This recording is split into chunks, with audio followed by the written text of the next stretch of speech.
Okay students, अब इंशाल्लाह हम चैप्टर नंबर 3 कंप्लीट कर लेंगे जिसका नाम है organisation of business.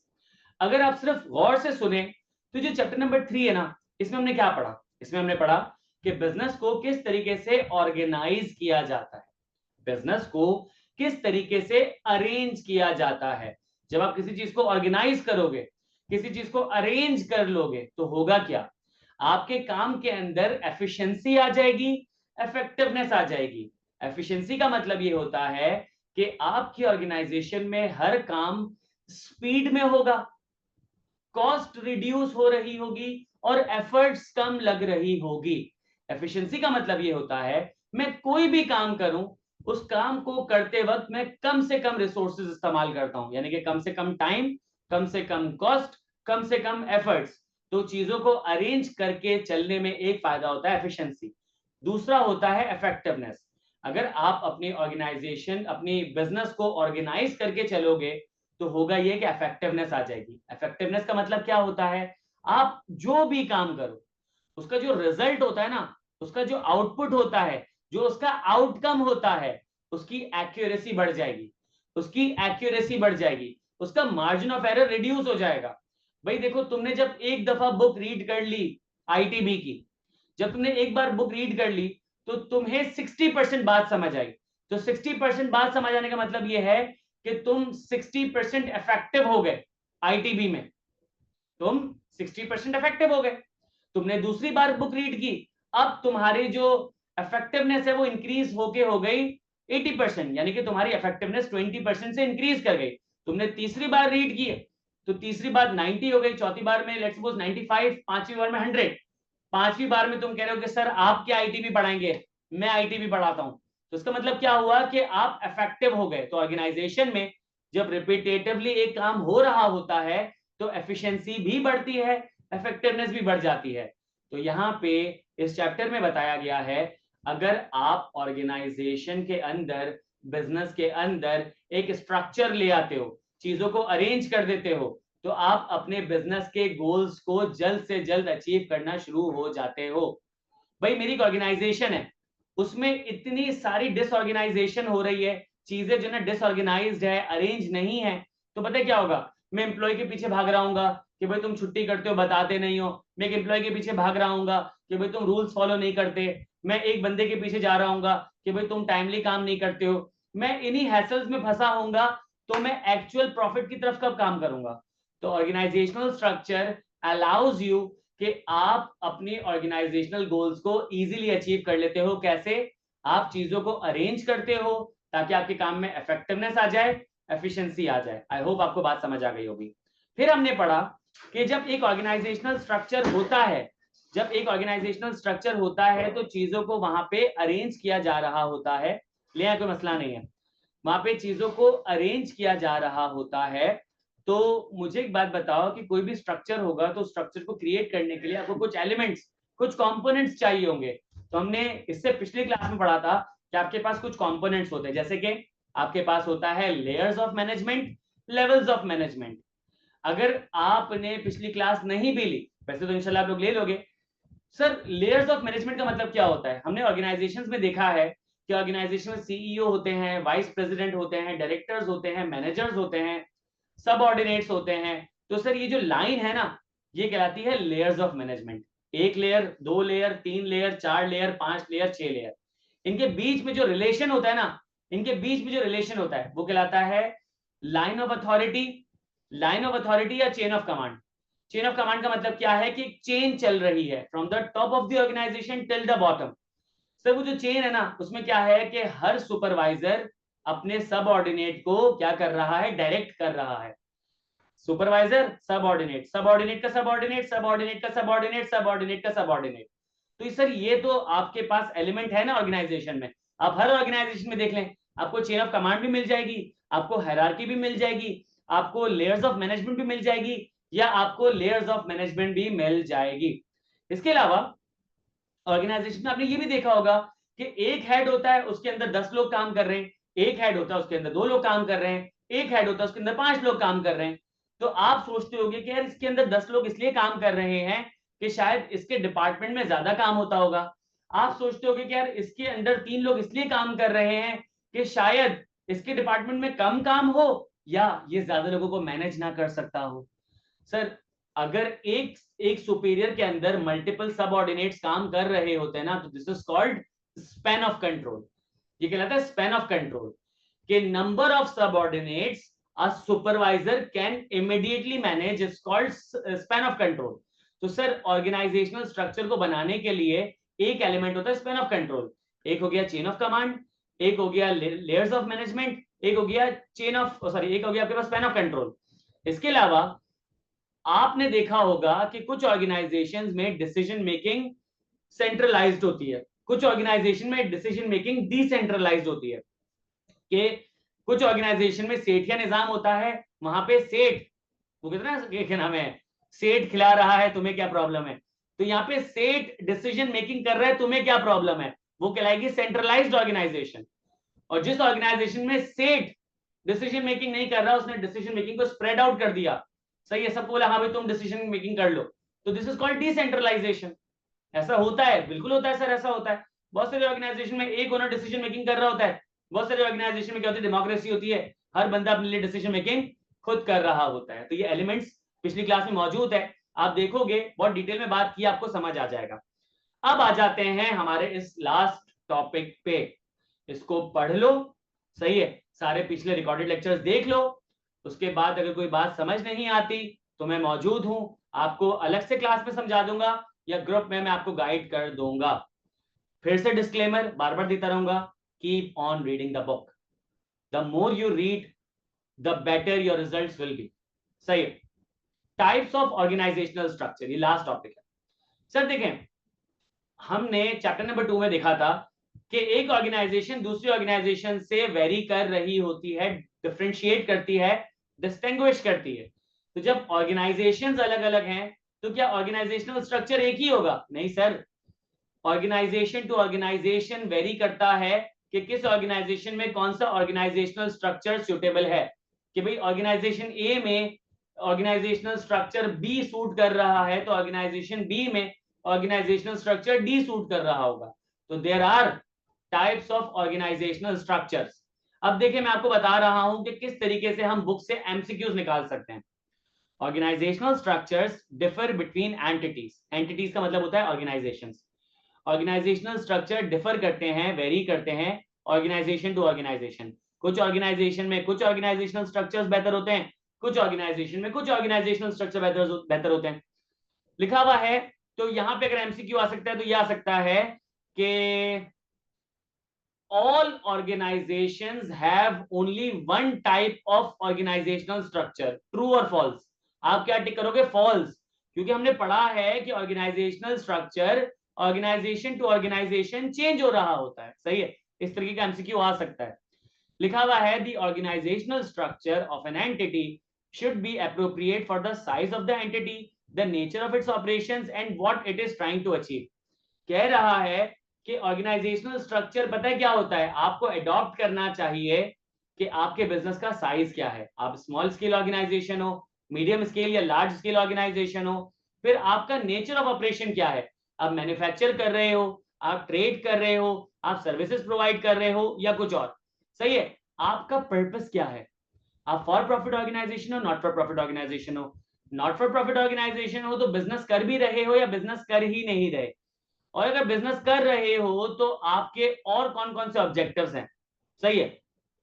Most importantly सबसे इंपॉर्टेंट बात यह है कि organizational structure must enable the entity to develop plans and implement them effectively and efficiently. कह रहे कि कोई भी बात हो, कोई भी आपकी ऑर्गेनाइजेशन हो, कोई भी आपका पर्पस हो, कोई भी आपका नेचर ऑफ ऑपरेशन हो, हमेशा याद रखना बेहतरीन ऑर्गेनाइजेशनल स्ट्रक्चर कौन सा है, जो आपके काम के अंदर एफिशिएंसी और इफेक्टिवनेस लेकर आ जाए, सिंपल, सही है।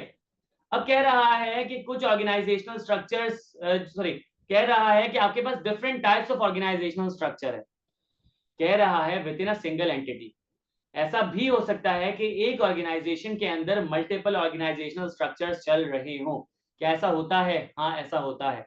देखो ये है एक ऑर्गेनाइजेशन ए, इस पे शायद एक ऑर्गेनाइजेशनल स्ट्रक्चर जो है इंप्लीमेंट हो रहा हो। ये ऑर्गेनाइजेशन बी है, यहाँ पे शायद 3 4 5 ऑर्गेनाइजेशनल स्ट्रक्चर इंप्लीमेंट हो रहे हो।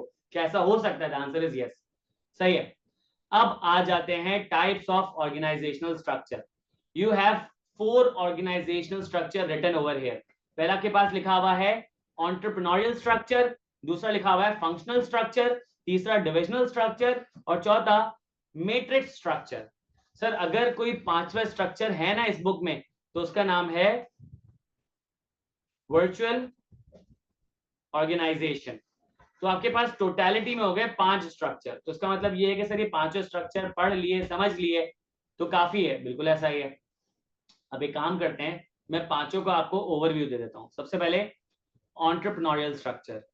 एंटरप्रेन्योरियल वर्ड निकला है एंटरप्रेन्योर से। एंटरप्रेन्योर का मतलब होता है बिजनेस ऑर्गेनाइजर, जो बिजनेस को स्टार्ट करता है, बिजनेस को लेकर चल रहा होता है। अब यहाँ पे जैसा नाम है वही इसका काम है, ये सेठिया ऑर्गेनाइजेशन, सही है। यहाँ पे एक सिंगल ओनर अपने बिजनेस को ओन और ऑपरेट कर रहा होता है, डिसीजन मेकिंग सेंट्रलाइज्ड होती है।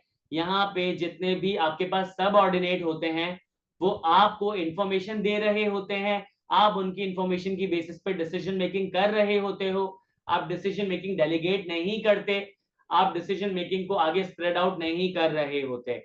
ज्यादातर ये जो एंटरप्रेन्योरियल स्ट्रक्चर है ना, ये छोटी ऑर्गेनाइजेशंस पे अप्लाई हो रहा होता है, जहां पे नंबर ऑफ यूनिट्स कम सेल हो रहे होते हैं, जहां पे टास्क सिंपल होते हैं। ये एक इनफॉर्मल ऑर्गेनाइजेशनल स्ट्रक्चर है कि यहाँ पे अगर बॉस ने एक स्ट्रक्चर बनाया, अगले दिन वही स्ट्रक्चर को चेंज कर सकता है, फ्लेक्सिबिलिटी की गुंजाइश यहाँ पे ज्यादा है, यहाँ पे फॉर्मेलिटी नहीं होती है। और लास्ट के यहाँ पे अगर आपकी ऑर्गेनाइजेशन ग्रो करना शुरू हो जाए तो ये ऑर्गेनाइजेशनल स्ट्रक्चर क्या हो जाता है, इनएफिशिएंट हो जाता है। अब जितनी बातें हैं यहाँ पे मैं आपको दिखा देता हूँ। An organizational structure is an entity that is managed by its entrepreneurial owner. बेकार बात है। The main feature of organizational structure, entrepreneurial structure are usually that, सबसे पहले the entrepreneur takes all the main decision, मैंने बताया था, सही है, and does not delegate decision making to anyone else. Decision making delegate नहीं करता, ये बोलता है जाओ बेटा तुम डिसीजन ले लो, तुम्हें मैंने एम्पावर किया, नहीं, ये बोलता है मैं बॉस हूं, मैं सेंट्रलाइज डिसीजन मेकिंग करूंगा। Hence entrepreneurial structure। लिखा हुआ है the entity is therefore organized around the entrepreneur। तो यहाँ पे एंटिटी जो ऑर्गेनाइज की जाती है अराउंड द एंटरप्रेन्योर होती है। यहाँ जो चीजें रिवॉल्व हो रही होती है एंटरप्रेन्योर के इर्द गिर्द रिवॉल्व हो रही होती है। यहाँ पे फॉर्मल मैनेजमेंट स्ट्रक्चर नहीं होता। ओनर ने कहा दिन तो दिन, रात तो रात। अब चाहे रात बोल रहा हो और शाम हो रही हो, दिन बोल रहा हो और दोपहर हो रही हो, आपने मानना है, सही है। लिखा हुआ है कि यहाँ पे ऑपरेशंस और प्रोसेसेस जो है सिंपल होते हैं और एंटिटी जो है वो smaller number of product sell कर रही होती है, अपने अर्ली स्टेज पर होती है। एंटरप्रेन्योरियल ऑर्गेनाइजेशनल स्ट्रक्चर जो है अप्रोप्रिएट है जब ऑर्गेनाइजेशन अपने अर्ली फेज पे हो। एंटरप्रेन्योर का डायरेक्ट रिलेशन होता है एम्प्लॉयज के साथ। देखो यहाँ पे एम्प्लॉय डिसीजन मेकिंग नहीं कर सकते, लेकिन एम्प्लॉय को ग्राउंड रियलिटीज पता है, तो एम्प्लॉय क्या करते हैं, ओनर को इन्फॉर्म करते हैं और ओनर फिर वेल इन्फॉर्म डिसीजन मेकिंग करता है। तो यहाँ पे रिलेशन थोड़ा सा टाइट होता है दोनों का, एम्प्लॉय और एम्प्लॉयर का। जैसे जैसे ऑर्गेनाइजेशन ग्रो करना शुरू करती है, organizational structure will become inefficient and a formal management structure is needed. I hope आपको एंटरप्रेन्योरियल स्ट्रक्चर समझ आ गया होगा, सही है। किसी का कोई यहाँ पे सवाल है तो पूछ लें, वरना आगे बढ़ जाते हैं। अब लिखा हुआ है फंक्शनल ऑर्गेनाइजेशन। व्हेन आई से फंक्शनल ऑर्गेनाइजेशन, तो फंक्शनल ऑर्गेनाइजेशन की 6 बातें। जब मैं कहता हूं फंक्शनल ऑर्गेनाइजेशन, तो फंक्शनल ऑर्गेनाइजेशन की 6 बातें, मैं आपको 6 बातें बताता हूं और यहां पे मैं आपको हाईलाइट करा दूंगा। फंक्शनल ऑर्गेनाइजेशन की जो 6 बातें हैं ना, उसको आप 3 हिस्सों में तोड़ लें। 2 है कैरेक्टरिस्टिक्स, 2 है एडवांटेजेस और 2 है डिसएडवांटेजेस, सही है। सबसे पहले बात करते हैं 2 कैरेक्टरिस्टिक्स की, कि जो फंक्शनल ऑर्गेनाइजेशन है ना, वो क्या करती है, लोगों को ग्रुप करती है based on their comparable skills and the similar task they perform. तो यह लिखा हुआ है पहली लाइन में, a functional organization groups people together who have comparable skills and perform similar task.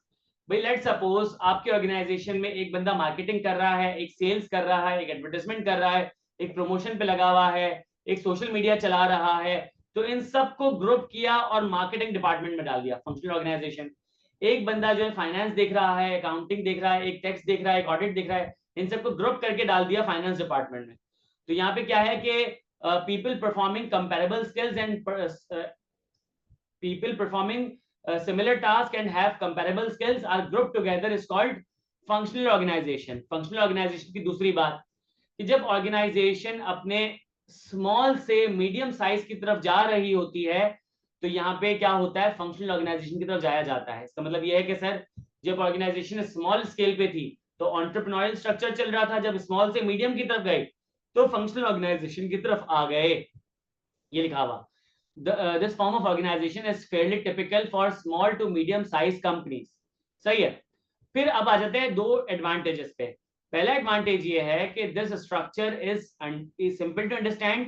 पहला फायदा ये है कि ये जो स्ट्रक्चर होता है बहुत सिंपल टू अंडरस्टैंड होता है। इसमें कोई रॉकेट साइंस नहीं लगानी कि एक बंदा बोल रहा है कि यार मैं ना सेल्स और मार्केटिंग का काम करता हूँ, तो बोलूंगा अच्छा तुम सेल्स और मार्केटिंग का काम कर रहे हो तो इसका मतलब तुम फाइनेंस डिपार्टमेंट में हो। नहीं सर, मैं जब सेल्स और मार्केटिंग का काम कर रहा हूँ तो मैं मार्केटिंग डिपार्टमेंट में हूँ। एक बंदा कह रहा है कि सर मैं जो है ना वो सैलरीज जो है लोगों की बनाता हूँ और क्या करता हूँ कि सैलरी एक्सपेंस में उसको डाल देता हूँ। अच्छा तुम अकाउंटेंट हो, इसका मतलब है कि तुम प्रोक्योरमेंट का काम करते हो। नहीं सर, मैं प्रोक्योरमेंट का काम नहीं करता, मैं फाइनेंस का काम करता हूँ। ठीक है, तो यहाँ पे क्या है कि इस स्ट्रक्चर को समझना सिंपल भी है और यहाँ पे एक और काम हो रहा होता है, और एडवांटेज नंबर 2 कि यहाँ पे लोग स्पेशलाइज कर लेते हैं इनटू पर्टिकुलर एरियाज। यहाँ पे क्या होता है, लोग स्पेशलाइज करना शुरू हो जाते हैं इनटू पर्टिकुलर एरियाज। सही है। तो चार बातें अब तक क्या हो गई कि यहाँ पे लोगों को ग्रुप कर दिया जाता है based on their comparable skills and the similar task they perform. दूसरा कि ये जो ऑर्गेनाइजेशनल स्ट्रक्चर है ये small to medium scale organization की तरफ ज्यादा बेनिफिशियल होता है। फिर दो एडवांटेजेस में पहला एडवांटेज ये था कि यहाँ पे जो स्ट्रक्चर होता है सिंपल टू अंडरस्टैंड होता है, और जो दूसरा एडवांटेज था कि ये था यहाँ पे लोग स्पेशलाइज कर लेते हैं। फिर उसके बाद दो डिसएडवांटेजेस ये है कि it can hinder communication and decision making between units. Hinder का मतलब होता है रोकना, हिंडर का मतलब होता है स्टॉप करना, पॉज करना, रुकावट बनना। तो यहाँ पे कम्युनिकेशन रुक रही होती है, पहला डिसएडवांटेज। और दूसरा कि यहाँ पे इंटर डिपार्टमेंटल कॉन्फ्लिक्ट को प्रमोट किया जा रहा होता है। सर ये क्या बात हुई, जरा समझाएं। देखो ऑर्गेनाइजेशंस होती है ना, उसमें डिपार्टमेंट्स होते हैं, और हमेशा याद रखना कि एक डिपार्टमेंट कभी भी दूसरे डिपार्टमेंट की स्ट्रगल्स को समझ ही नहीं सकता। इसकी एग्जांपल वैसी ही है कि कभी भी एक आदमी एक औरत की स्ट्रगल्स को नहीं समझ सकता, कभी भी एक औरत एक आदमी की स्ट्रगल को समझ नहीं सकती है। एक आदमी ऑफिस जाता है, वहां पे जो है काम कर रहा होता है, लोगों के ताने सुन रहा होता है, सख्त और नरम जो है वो मौसम बर्दाश्त कर रहा होता है, वो घर पे थका हारा आता है। तो औरत जो है उसको कहती है कि तुम तो भाई 8 9 10 घंटे के लिए बाहर जाते हो, हम तो पूरा पूरा टाइम जॉब कर रही होती है, संडे भी हमारा ऑफ नहीं होता। तो कहीं ना कहीं वो लड़के की जो सारी एफर्ट्स को डिस्कार्ड कर रही होती हैं। आदमी ऑन द कॉन्ट्ररी क्या कहता है कि भाई तुम घर पे काम ही क्या करती हो, तुम तो जब चाहो बीच में सो जाओ, या तुम अपनी अम्मी से बात कर लो फोन पे, बहनों से बात कर लो, तो तुम्हारी स्ट्रगल रियल नहीं है। देखा जाए तो दोनों की स्ट्रगल उनके हिसाब से ज्यादा है, लेकिन यहाँ पे क्या होता है कि कॉन्फ्लिक्ट आ रहा होता है।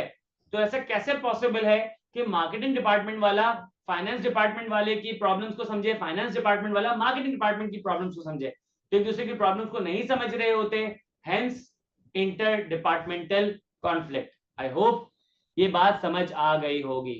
एंटरप्रेन्योरियल स्ट्रक्चर वो ऑर्गेनाइजेशनल स्ट्रक्चर होता है जहां पे सिंगल ओनर अपने बिजनेस को ओन और ऑपरेट करता है, तमाम डिसीजन मेकिंग वो कर रहा होता है, डिसीजन मेकिंग को डेलीगेट नहीं करता, ऑर्गेनाइजेशन उसके इर्द गिर्द चक्कर लगा रही होती है, कोई फॉर्मल मैनेजमेंट स्ट्रक्चर नहीं होता, ऑपरेशंस और प्रोसेसेस सिंपल होते हैं, नंबर ऑफ यूनिट्स कम सेल हो रहे होते हैं, ऑर्गेनाइजेशन अपने अर्ली फेज पे होती है, एम्प्लॉयर और एम्प्लॉय का रिलेशन बहुत स्ट्रांग होता है क्योंकि तमाम डिसीजन मेकिंग एम्प्लॉय से पूछ के की जा रही होती है।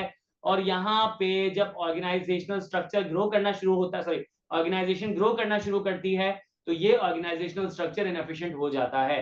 फंक्शनल ऑर्गेनाइजेशन में लोगों को ग्रुप किया जाता है based on their comparable skills and the similar task they perform. दूसरा, ये ऑर्गेनाइजेशनल स्ट्रक्चर सूट करता है स्मॉल से मीडियम स्केल ऑर्गेनाइजेशन पे। तीसरा, कि यहाँ पे इस स्ट्रक्चर को समझना आसान है। चौथा, यहाँ पे लोग स्पेशलाइज कर रहे होते हैं। पांचवा, यहाँ पे कम्युनिकेशन हिंडर होती है, रोकी जा रही होती है। छठा, यहाँ पे इंटर डिपार्टमेंटल कॉन्फ्लिक्ट को प्रमोट किया जाता है। आई होप ये आपको दोनों स्ट्रक्चर समझ आ गए होंगे। बढ़ते हैं अपने अगले ऑर्गेनाइजेशनल स्ट्रक्चर की तरफ, डिविजनल ऑर्गेनाइजेशन। डिविजनल ऑर्गेनाइजेशन या डिविजनल ऑर्गेनाइजेशनल स्ट्रक्चर में क्या होता है, जब ऑर्गेनाइजेशन बहुत ज्यादा ग्रो कर जाती है, लार्ज स्केल ऑर्गेनाइजेशन बन जाती है, जहां पे बहुत सारे कॉम्प्लेक्स टास्क परफॉर्म हो रहे होते हैं, इतने ज्यादा टास्क होते हैं कि संभाले नहीं संभल रहे होते, तो यहाँ पे क्या होता है कि मैं ऑर्गेनाइजेशन को स्प्लिट कर देता हूं इनटू मल्टीपल स्मॉलर ऑर्गेनाइजेशंस। वो ऑर्गेनाइजेशंस कहलाती हैं स्ट्रेटेजिक बिजनेस यूनिट, SBU। जब मैं एक ऑर्गेनाइजेशन को तोड़ के मल्टीपल ऑर्गेनाइजेशंस निकाल लेता हूं, this is called divisional organization, या फिर कहलाएगा स्ट्रेटेजिक बिजनेस यूनिट। तो सर जब आपकी ऑर्गेनाइजेशन बिल्कुल लार्ज स्केल पे चली जाती है, तो आप अपने प्रोसेसेस को तोड़ के अलग अलग ऑर्गेनाइजेशंस बना लेते हो। तो डिवीजन आपके पास चार तरीके से हो सकते हैं, product division, customer division, process division और ज्योग्राफिकल डिवीजन। अब इसकी एक एग्जांपल देता हूं, देखो सबसे लिखा है प्रोडक्ट डिवीजन। एक कंपनी है उसका नाम है जनरल मोटर्स, ये रही एक कंपनी है उसका नाम है जनरल मोटर्स।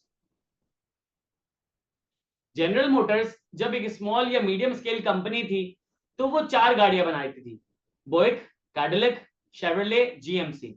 अब ये कंपनी इतनी ग्रो कर गई, इतनी बड़ी कर गई, इसकी चारों गाड़ियां ब्रांड बन गई है।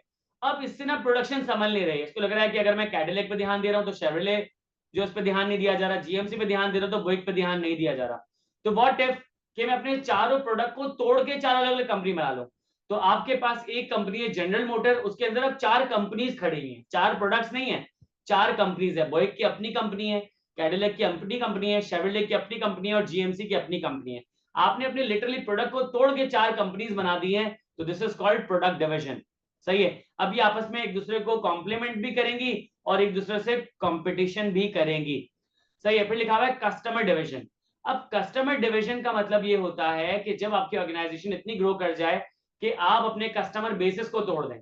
जब मैंने ये कोर्स स्टार्ट किया था, मैंने आपको बताया था कि generally there are two types of customer, एक आपके पास होता है बिजनेस और एक आपके पास होता है कंज्यूमर। अब यहाँ पे एग्जाम्पल दी गई है जॉनसन एंड जॉनसन की। बताया गया कि जॉनसन और जॉनसन के 200 से ज्यादा ऑपरेटिंग यूनिट्स हैं और वो यूनिट्स को तीन हिस्सों में तोड़ा गया है। कुछ यूनिट्स फोकस कर रहे होते हैं कंज्यूमर मार्केट पे, कि ये जो लोशंस बना रहे होते हैं, पाउडर्स बना रहे होते हैं, शैम्पू बना रहे होते हैं, तो ये जो अल्टीमेट कंज्यूमर होते हैं ना, जैसे टॉडलर्स हो गए, इन्फेंट्स हो गए, बच्चे हो गए, खवातीन हो गई, वो क्या करते हैं किसी भी स्टोर से परचेज करके यूज करना शुरू हो जाते हैं। तो एक कस्टमर हो गया कंज्यूमर। फिर इनके पास एक और मार्केट है जिसमें क्या करते हैं, लोग दवाइयां बनाते हैं। अब you will be surprise to know कि जॉनसन एंड जॉनसन जो है मेडिसिन में भी डील कर रही होती है। तो इनकी जो एक और मार्केट है वो है फार्मेसीज, फार्मास्यूटिकल इंडस्ट्री इनकी मार्केट है। तो ये क्या करती है, जो प्रिस्क्रिप्शन ड्रग्स होती हैं वो क्या करती है, फार्मेसीज को सेल कर देती हैं। इनकी एक और कस्टमर मार्केट है जो कि प्रोफेशनल बिजनेसेस। आपको फिर हैरत होगी, आप ये जो एक्सरे अल्ट्रासाउंड वगैरह जो करा रहे होते हो, तो there is a high chance कि जो मशीन वहां पे रखी हो ना, अगर आप उसका टैग देखोगे ना तो आपको जॉनसन एंड जॉनसन नजर आ रहा होगा। तो ये लोग डील कर रहे होते हैं लैब से, हॉस्पिटल से और फिजिशियन से, डॉक्टर्स वगैरह से डील कर रहे होते हैं। तो इनकी तीन कस्टमर की मार्केट है। जब Johnson and Johnson small scale पे या मीडियम स्केल पे काम कर रही होगी, तो उन्होंने तीनों कस्टमर को एज अ डिपार्टमेंट अज्यूम किया होगा। लेकिन जब इनको लगा कि इनका बिजनेस बहुत ग्रो कर चुका है, तो उन्होंने डिपार्टमेंट से क्या कर दिया, डिवीजन पे ले गए। फिर है प्रोसेस डिवीजन। प्रोसेस को पहले समझते हैं। देखो आपके पास तीन बिजनेस प्रोसेसेस होते हैं। फिर से you have three business processes. पहला होता है प्राइमरी एक्टिविटी, दूसरा होता है सेकेंडरी एक्टिविटी, तीसरा होता है टर्शियरी एक्टिविटी। टर्शियरी नहीं बोला है, टर्शियरी एक्टिविटी।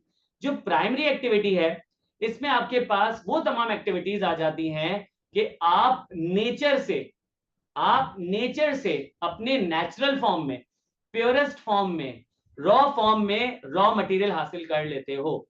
समंदर से मछली पकड़ो, समंदर से जो प्लांट, सी प्लांट्स होते हैं वो हासिल कर लो, पानी हासिल कर लो, या फिर आपके पास जो पहाड़ का पत्थर होता है, पहाड़ को माइन करके जो कोल निकाल रहे होते हैं, गैसेस या ऑयल निकाल रहे होते हैं, फॉरेस्ट में आप दरख्त हासिल करते हो, हर्ब्स हासिल करते हो, लीव्स हासिल करते हो, या एनिमल की स्किन हासिल करते हो, उसके बोन्स, उसका मीट। सही है। या फिर आपके पास जो इंसेक्ट्स वगैरह होते हैं उनसे जो दवाइयां वगैरह बन रही होती है, या फिर जो एग्रीकल्चरल लैंड से आप क्या करते हो, फूड क्रॉप या जो है आपके पास इंडस्ट्रियल क्रॉप हासिल कर रहे होते हो। सर ये सब क्या है, ये है प्राइमरी एक्टिविटी। सही है। फिर एक और प्रोसेस होता है जिसको हम कहते हैं सेकेंडरी एक्टिविटी, जहां पे आप रॉ मटेरियल को कन्वर्ट करते हो into finish good. Secondary activity का मकसद होता है वैल्यू ऐड करना। भाई देखो, अगर लेट सपोज आप 1 किलो चावल खरीदते हो, एग्जांपल दे रहा हूं, तो शायद आपको वो 100 रुपए के पड़ेंगे, लेकिन 1 किलो चावल की अगर आप बिरयानी बना लो तो वो बिरयानी आप क्या कर सकते हो, 1000 रुपए की बेच सकते हो, ठीक है। अब यहाँ पे 100 रुपए की चीज 1000 रुपए की हो गई, क्यों? क्योंकि आपने उस पर टाइम लगाया था, उस पर कॉस्ट लगाई थी, उस पर अपना आर्ट एंड क्राफ्ट लगाया था, तो आपको 10 फोल्ड फायदा हो रहा है सेकेंडरी एक्टिविटी। भाई आप एक लकड़ी का टुकड़ा लेकर आओगे ना दरख्त से, सॉरी फॉरेस्ट से, तो पता है क्या होगा कि वो लकड़ी के टुकड़े की कोई वैल्यू नहीं होगी, कोई खरीदेगा नहीं, सही है। अगर कोई खरीदेगा तो आपको 5-10 रुपए दे देगा। उसी लकड़ी के टुकड़े का अगर आप बैट बना दो तो फिर वो बैट हजारों रुपए का बिक रहा होगा। तो इसका मतलब ये है कि वो सेकेंडरी एक्टिविटी से होके गुजरा है। तीसरा टर्शियरी एक्टिविटी। टर्शियरी एक्टिविटी में क्या होता है कि प्रोडक्ट पे कोई काम नहीं हो रहा होता, यहाँ पे इंश्योर किया जाता है कि फिनिश प्रोडक्ट को एंड मार्केट तक कैसे बेचना है। तो यहाँ पे marketing, finance, human resource, logistics, supply chain, risk management, banking, ये सारी चीजें, ट्रांसपोर्टेशन, वेयर हाउसिंग, ये सारी चीजें आ रही होती हैं। तो यहाँ पे आप प्रोसेस डिवीजन भी कर सकते हो। यहाँ पे एग्जांपल दी है, एक कंपनी है बो वाटर थंडर बे, ये कैनेडियन कंपनी है जो कि क्या करती है, ट्री को हार्वेस्ट करती है, यानी कि दरख्त उगाती है, दरख्त को काटती है और उसके बाद जो लकड़ी होती है उसको प्रोसेस करके न्यूज प्रिंट्स यानी कि अखबार का पेपर और पल्प बना रही होती है। तो इन्होंने जितना भी काम था ना उनको 3 डिवीजन में तोड़ दिया, किसमें? ट्री कटिंग, सही है, केमिकल प्रोसेसिंग और फिनिशिंग। इन्होंने 3 प्रोसेसेस में तोड़ दिया। तो आप भी अपने कामों को 3 प्रोसेस में तोड़ सकते हो। मैं आपको एग्जांपल देता हूं इम्तियाज की, सही है। इम्तियाज ने कहा कि भाई हम लोग क्या करते हैं, अपना डेयरी फार्म लगा देते। अब डेयरी फार्म लगाया है, जो जो गाय से दूध आ रहा है, सही है, या फिर जो मुर्गी से अंडे आ रहे हैं पोल्ट्री में, या फिर जो है वो और 2-3 जो चीजें आ रही हैं, this is what, this is primary activity. फिर उस दूध से जो वो बटर बना रहे हैं, चीज बना रहे हैं, सही है, या फिर और कोई ब्रेड वगैरह बना रहे हैं, तो ये क्या सेकेंडरी एक्टिविटी है, सही है। अब मैं ये तो नहीं कह सकता कि अंडे से वो भुर्जी बना रहे हैं, तो वो क्या करते हैं, अंडा जो है सीधा सीधा मार्केट में ले आते हैं, तो अंडे को सेल करना है, टर्शियरी एक्टिविटी, सही है। तो अगर आप क्या कर रहे हो, प्राइमरी एक्टिविटी कर रहे हो, टर्शियरी एक्टिविटी कर रहे हो, तो 2 प्रोसेसेस है, या आप प्राइमरी एक्टिविटी भी कर रहे हो, सेकेंडरी एक्टिविटी भी कर रहे हो और टर्शियरी एक्टिविटी भी कर रहे हो, तो 3 प्रोसेसेस हैं, सही है। इसके बाद लास्ट आ जाते हैं ज्योग्राफिकल डिवीजन। यहाँ पे सिंपली आप एरिया के हिसाब से अपने बिजनेस को डिवाइड कर देते हो। यहाँ पे आप क्या करते हो, कंज्यूमर का माइंडसेट देखते हो। मैं आपको एग्जांपल दे रहा हूँ, यहाँ पे इन्होंने एडिडास की एग्जांपल दी है, सही है। ये जो एडिडास है ये अलग अलग मुल्कों में चल रहा है। कभी आपने सोचा कि जो पाकिस्तान का एडिडास है, क्या वो यूएसए से पूछता है कि यहाँ पे कौन से जूते बेचूं? नहीं। क्या जो चाइना का एडिडास है, क्या वो यूएसए से पूछता होगा कि कौन से जूते, कहाँ कौन से जूते बेचूं? नहीं।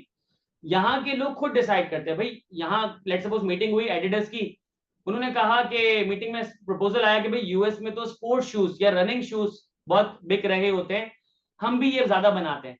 तो यहाँ के लोकल मैनेजर तो पागल पागल हो गए हो, बोले यहाँ पे लोग स्पोर्ट्स की एक्टिविटीज करते कहाँ है, यहाँ तो ज्यादातर शादियों में जाते हैं या फिर टिकटॉक बनाते हैं। तो एक काम करो, यहाँ पे नीले पीले पर्पल किस्म के जूते बनाओ, तो टिकटॉकर क्या करेंगे कि वो जूते पहन के अपनी रील्स वगैरह बनाया करेंगे, सही है। लेकिन यूएस में क्या, उन्होंने बोला नहीं यार, लोग स्पोर्ट्स की एक्टिविटीज कर रहे होते हैं, फला कर रहे होते हैं, तो यहाँ पे जो ना आप इस तरीके के जूते बनाओ। तो वहां की डिवीजन अपने हिसाब से डिसीजन मेकिंग करती है। यहाँ की डिवीजन, इस पे ही एक और एग्जांपल दूंगा कि मैकडॉनल्ड्स पाकिस्तान में स्टेटमेंट दे रहा है कि भाई जो इजराइल का मैकडॉनल्ड्स कर रहा है उससे हमारा कुछ लेना देना नहीं है। बात उनकी है सही कि वहां का इजराइल जो है अपनी डिसीजन मेकिंग का, इजराइल का जो मैकडॉनल्ड्स है वो अपनी डिसीजन मेकिंग कर रहा है, पाकिस्तान का मैकडॉनल्ड्स अपनी डिसीजन मेकिंग कर रहा है। बट यहाँ मसला पता है क्या है, मसला ये है कि you are using the name of McDonald's.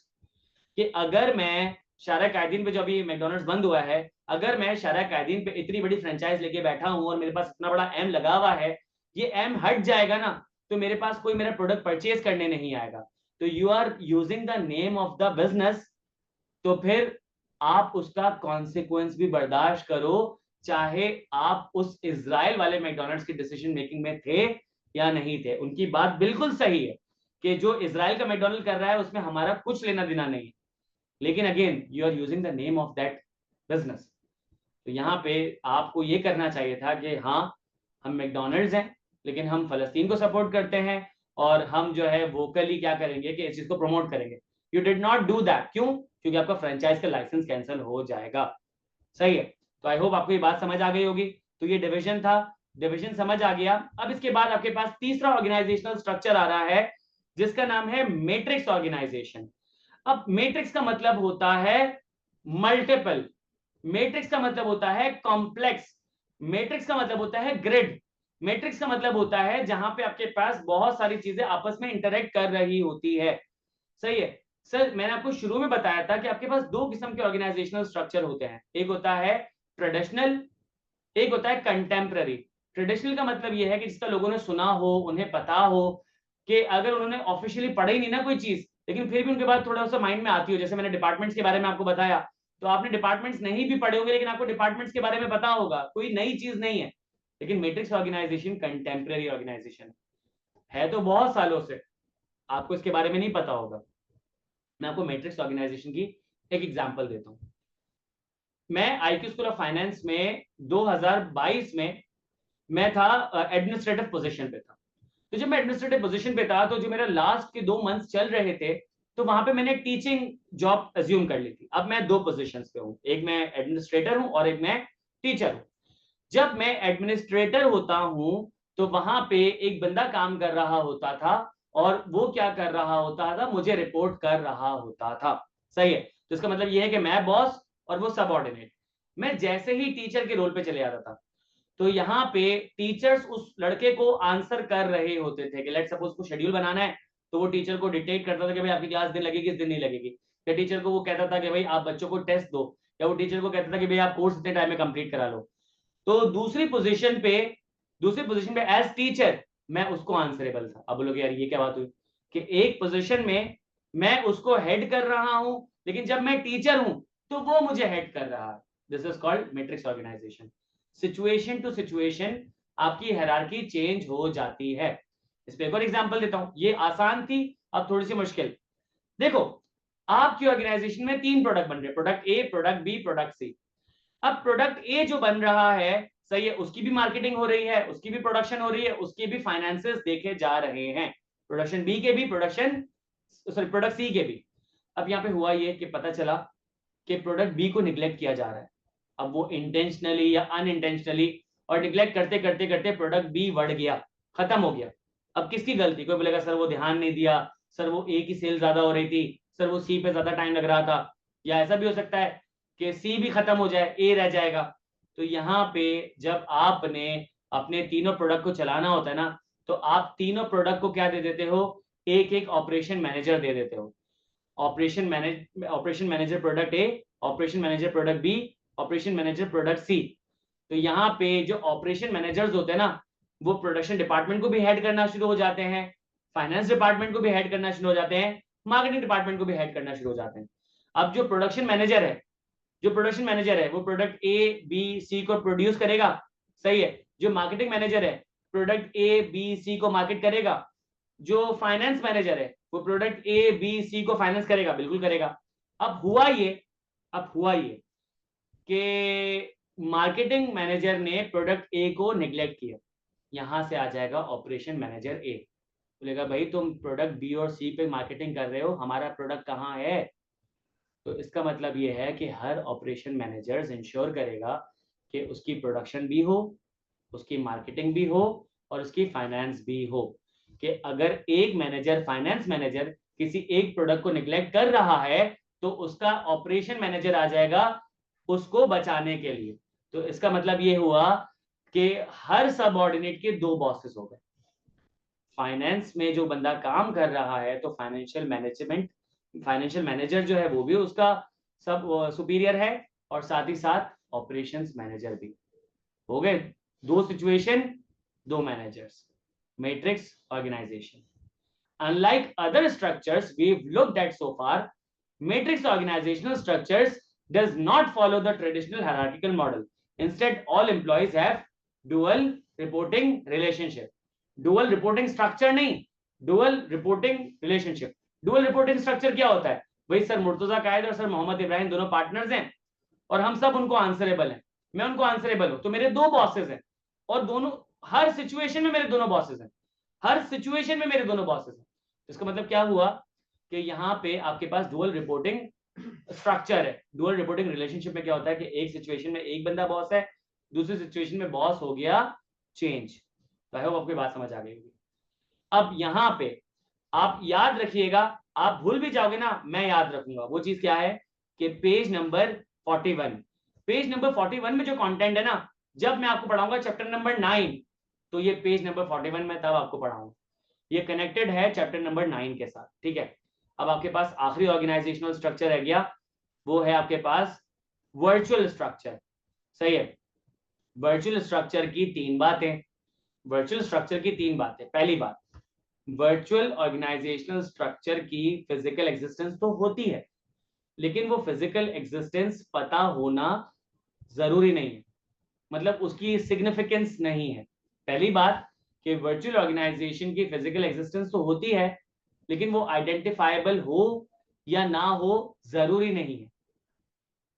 Sir अगर उसकी फिजिकल एग्जिस्टेंस नहीं होती, यहाँ पे जो लिखा हुआ है ना, उसकी फिजिकल एग्जिस्टेंस आइडेंटिफाइबल नहीं, अगर यहाँ लिखा होता है does not have a physical existence, तो वो कहाँ एग्जिस्ट कर होता? हवा पे, अलादीन की कालीन पे? नहीं सर, कोई ना कोई जगह तो होगी जहां पे बिजनेस चल रहा होगा, तो उसकी फिजिकल एग्जिस्टेंस तो होती है, लेकिन वो आइडेंटिफाइबल हो या ना हो उससे फर्क नहीं पड़ता।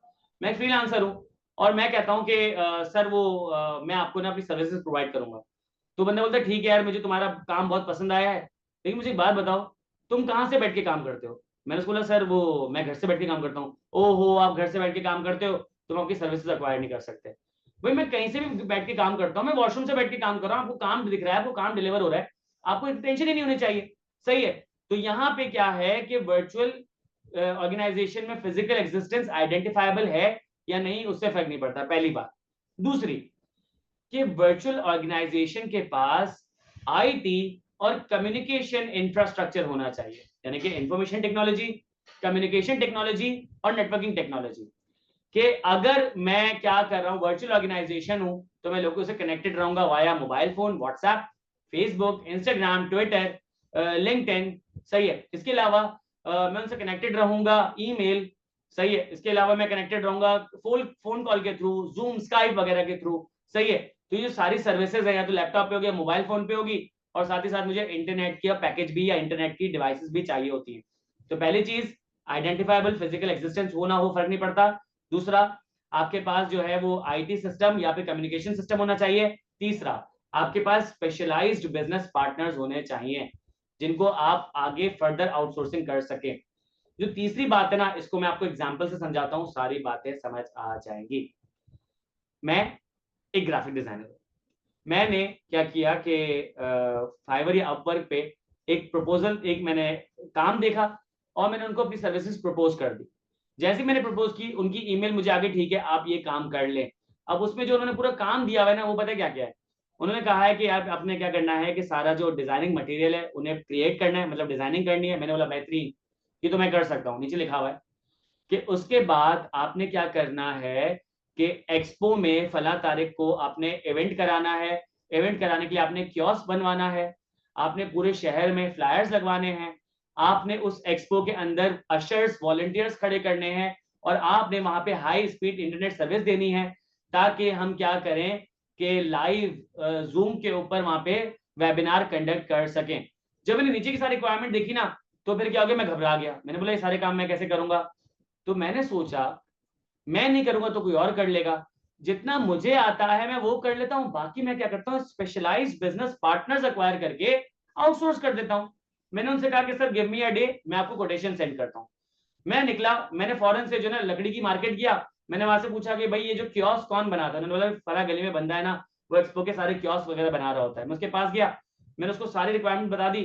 उसने बोला भाई मैं आपसे लूंगा 2 लाख रुपए। मैंने कहा जबरदस्त, बेहतरीन। मैंने अपनी कोटेशन में 1.5 लाख रुपए डाल दिए। 1 लाख मैं उसको दूंगा, 50,000 रुपए मैं कमीशन रखूंगा। उसके बाद मैं गया अपना, ये जो प्रिंटिंग की शॉप्स होती है वहां पे गया। मैंने कहा भाई मुझे जो ना ये बैनर प्रिंट करने हैं, फ्लायर प्रिंट करने हैं, इसके अलावा स्टैंडीज प्रिंट करनी है, होर्डिंग प्रिंट करनी है, सारी चीजें मुझे प्रिंट करनी है। उसने बताया भाई प्रिंटिंग की ये कॉस्ट है। सही है। मैंने उससे पूछा कि यार लगाने वाला भी बता दो, उसने लगाने वाला बता दिया। उसने मुझे टोटल कॉस्ट बता दी 3 लाख रुपए। मैंने 3.5 लाख रुपए कोटेशन में डाल दी। उसके बाद मैं गया XYZ यूनिवर्सिटी। मैंने वहां पे कहा कि भाई आपके जो स्टूडेंट्स हैं बिजनेस एडमिनिस्ट्रेशन के, उनको सर्टिफिकेट वगैरह चाहिए होता है, तो मुझे आपके ना कोई 10 स्टूडेंट्स चाहिए 2 दिन के लिए, इतने से इतने बजे तक, मैं उनको दूंगा अगेंस्ट दूंगा सर्टिफिकेट, शील्ड, और साथ ही साथ मैं उनको पर डे अलाउंस दूंगा 2000 रुपए। तो टोटल ये अमाउंट बनी 50,000 रुपए की, मैंने 75,000 रुपए कोटेशन में डाल दी। उसके बाद मैं इंटरनेट सर्विस प्रोवाइडर के पास गया, मैंने उसको बोला 2 दिन के लिए मुझे ना आपकी डिवाइसेस चाहिए और सारी चीजें। उसने बोला भाई इसकी कॉस्ट लगेगी 10,000 रुपए। मैंने कोटेशन में 15,000 रुपए डाल दी, अपनी डिजाइनिंग की उसमें डाले 2 लाख रुपए, सब मिला के मैंने उसको लेट सपोज 5-5.5 लाख रुपए की कोटेशन दे दी। उसने बोला बेहतरीन, गो फॉर इट। मैंने अपना काम किया, 4 लोगों से काम कराया, सक्सेसफुल इवेंट कराया, सबको सबके पैसे दे दिए, मेरे पास लमसम 3.5 लाख रुपए बच गए। तो इसका मतलब क्या हुआ कि मेरी फिजिकल एग्जिस्टेंस होना उससे फर्क नहीं पड़ा, मेरे पास आईटी, सीटी और एनटी मतलब इंफॉर्मेशन टेक्नोलॉजी, कम्युनिकेशन टेक्नोलॉजी और नेटवर्किंग टेक्नोलॉजी थी, और साथ ही साथ मेरे पास थे स्पेशलाइज्ड बिजनेस पार्टनर। वो जो कारपेंटर था जिसने मुझे कियोस्क बना के दिया, वो प्रिंटर था जिसने मुझे प्रिंटिंग निकाल के दी, वो वेंडर था जिसने मुझे सारी चीजें लगा के दी, सही है। इसके अलावा जो है वो यूनिवर्सिटी थी जिसने मुझे बच्चे प्रोवाइड कर दिए थे, और जो आईएसपी इंटरनेट सर्विस प्रोवाइडर था उसने मुझे इंटरनेट प्रोवाइड कर दिया, और मैंने इवेंट सक्सेसफुली कर दिया। तो this is called virtual organization. और आप वर्चुअल ऑर्गेनाइजेशन को इसी तरीके से हर जगह पाओगे, या तो आउटसोर्सिंग कर रहे होते हैं या अपनी सर्विसेज वगैरह प्रोवाइड कर रहे होते हैं। आई होप आपको तमाम ऑर्गेनाइजेशनल स्ट्रक्चर समझ आ गए होंगे। अब यहाँ पे मैंने आपको एक बात बताई थी, ये लास्ट है, इसके बाद हम आज की क्लास को ऑफ कर देते हैं। मैंने आपको बताया था कि देयर इज अ पॉसिबिलिटी कि एक ऑर्गेनाइजेशन के अंदर मल्टीपल ऑर्गेनाइजेशनल स्ट्रक्चर्स अप्लाई हो रहे हो। ज्यादातर ऐसा होता है, ज्यादातर ऐसा होता है लार्ज स्केल बिजनेस के अंदर। ये जो आपके पास एग्जांपल मौजूद थी प्रोडक्ट डिवीजन की, इसमें आपके पास ये आ रहा था ना जनरल मोटर्स, इसकी मैं एक आर्टिफिशियल एग्जांपल बना रहा हूं, देखो सुनना। जनरल मोटर्स ने अपनी चारों गाड़ियों को डिवाइड करके अलग अलग बिजनेस बना दिया, यानी कि डिविजनल ऑर्गेनाइजेशन की तरफ वो चले गया, प्रोडक्ट डिवीजन के अंदर चले गया। तो एक तो आपके पास ये हो गया। मुझे एक बात बताओ, अगर मैं बात करता हूँ सिर्फ शेवरले, शेवरले का जो कंपनी है उसके अंदर मार्केटिंग डिपार्टमेंट होगा, फाइनेंस होगा, एचआर होगा, ऑपरेशंस होगा, प्रोडक्शन होगा, आईटी होगा, लीगल डिपार्टमेंट होगा, ऐसे ही बुइक में भी होगा, ऐसे ही शेवरले में भी होगा, ऐसे ही जीएमसी में भी होगा। तो डिपार्टमेंट्स होने का मकसद क्या है कि यहाँ पे फंक्शनल ऑर्गेनाइजेशन भी चल रही है। 2 ऑर्गेनाइजेशनल स्ट्रक्चर आ गए। फिर जो ऐसी प्रोडक्शन कंपनीज होती है ना, इनका एक होता है हेड ऑफिस, और एक इनका होता है ये जो आपके पास फैक्ट्री होती है जिसमें प्रोडक्शन हो रही होती है। और फैक्ट्री के अंदर, फैक्ट्री के अंदर, फैक्ट्री के अंदर चलता है मैट्रिक्स ऑर्गेनाइजेशन। मैंने अभी आपको एग्जांपल दी थी मैट्रिक्स ऑर्गेनाइजेशन की प्रोडक्शन के अंदर एग्जांपल, कि अगर यहाँ पे लेट सपोज शेवरले के 4 मॉडल्स हैं, अभी जो 4 मॉडल में एक मॉडल को निग्लेक्ट किया जा रहा है, तो हर मॉडल को मैं एक ऑपरेशन मैनेजर नहीं दे सकता, हेंस मैट्रिक्स ऑर्गेनाइजेशन, सही है। तो आप देखो कि एक ही ऑर्गेनाइजेशन के अंदर चल रहा है डिविजनल ऑर्गेनाइजेशन, मैट्रिक्स ऑर्गेनाइजेशन और फंक्शनल ऑर्गेनाइजेशन, और साथ ही साथ जितनी भी बड़ी कंपनीज होती हैं, स्मार्टनेस किसमें है कि सारा काम खुद करो या अपने non core, insignificant, trivial task किसको दे दो, आउटसोर्स कर दो। सर आउटसोर्स कर देते जो मेरे लिए जरूरी काम नहीं है। इसका मतलब यह है कि उनके साथ वर्चुअल ऑर्गेनाइजेशंस भी चल रही होती हैं। तो एक ऑर्गेनाइजेशन में 4 ऑर्गेनाइजेशनल स्ट्रक्चर्स लगे हुए हैं, तो ऐसा हो सकता है। With this we have completed chapter number 3। I hope आपको सारी बातें समझ आ गई होंगी। गोइंग फॉरवर्ड अब ये करेंगे कि जैसे इंशाल्लाह हमारा चैप्टर नंबर 4 कंप्लीट हो जाएगा, तो मैंने आपको बताया था कि चैप्टर नंबर 1 से लेके 4 तक काफी सिग्निफिकेंट एरिया होता है। मतलब ये जो 40% कोर्स है आपको 60% जो है ना नॉलेज दे रहा होता है इन टर्म्स ऑफ पेपर। तो हम क्या करते हैं, अब अपनी प्रैक्टिस क्लासेस भी शुरू कर लेते हैं। मैं जैसे ही चैप्टर नंबर 4 कंप्लीट करूंगा उसके बाद ईद आ जाएगी, तो ईद के बाद हम अपने प्रैक्टिस सेशंस शुरू कर देंगे। किसी का कोई सवाल है तो पूछ लें, कोई मसला नहीं है। जो मिस हो गया वो कवर कर लेंगे, और जो अब आने वाला है उसे ज्यादा बेहतर तरीके से पढ़ लीजिएगा, टेंशन निश्ता, और इंशाल्लाह आप लोगों की तैयारी हो जाएगी। सही है, चलिए ख्याल रखिएगा, अल्लाह हाफिज।